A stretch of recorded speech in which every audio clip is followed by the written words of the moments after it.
আমি এখন যে জায়গাটায় যাচ্ছি কৃষ্ণনগরের এক বিখ্যাত তারা মন্দিরে। আমাদের বাড়ি থেকে তারা মন্দিরটার ডিস্টেন্স বা বাস স্ট্যান্ড থেকে তারা মন্দিরের ডিস্টেন্স হচ্ছে 2 কিলোমিটার। টোটো ভাড়া নেবে ওই 20 টাকা থেকে 30 টাকা মতন। চলো তাহলে মন্দিরের দিকে এগোনো যাক।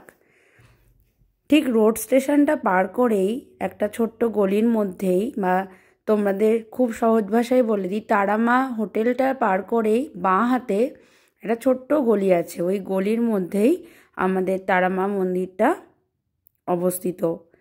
মা তারার এখানে পুজো করা হয়। মা তারার এখানে শান্ত রূপের পুজো করা হয়, উগ্র রূপের পুজো করা হয় না।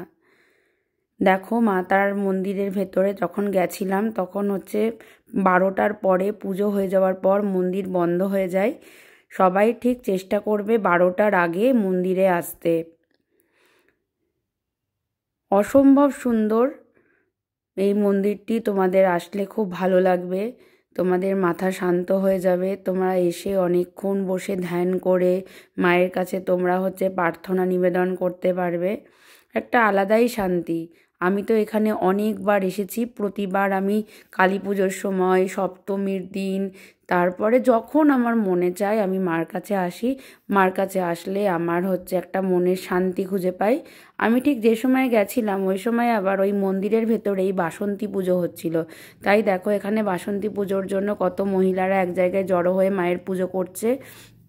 মন্দিরের পরিবেশটাই খুবই সুন্দর, তোমাদের দেখলে খুবই ভালো লাগবে।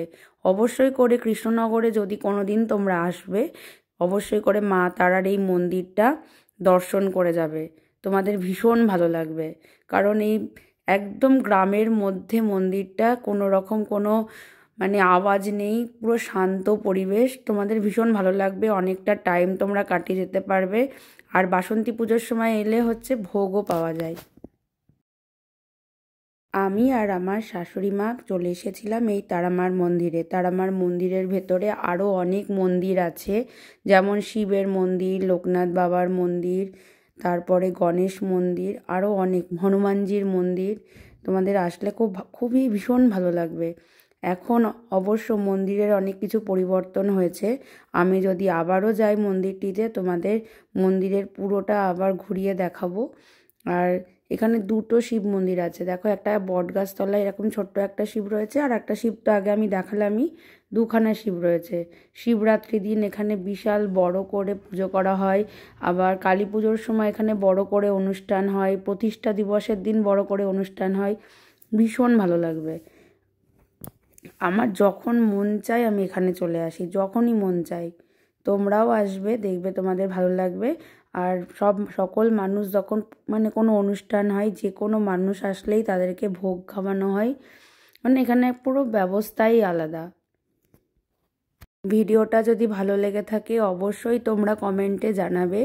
আর তারামার মন্দিরে যদি আরও কিছু জানতে চাও, আমি তাহলে আবার যাব এবং নেক্সট ভিডিওতে তোমাদের আরও ভালোভাবে সমস্ত ডিটেলসে বলে দেব। ততক্ষণে সবাই ভালো থেকো, সুস্থ থেকো, আর নতুন ভিডিওর জন্য অপেক্ষা করো। টাটা।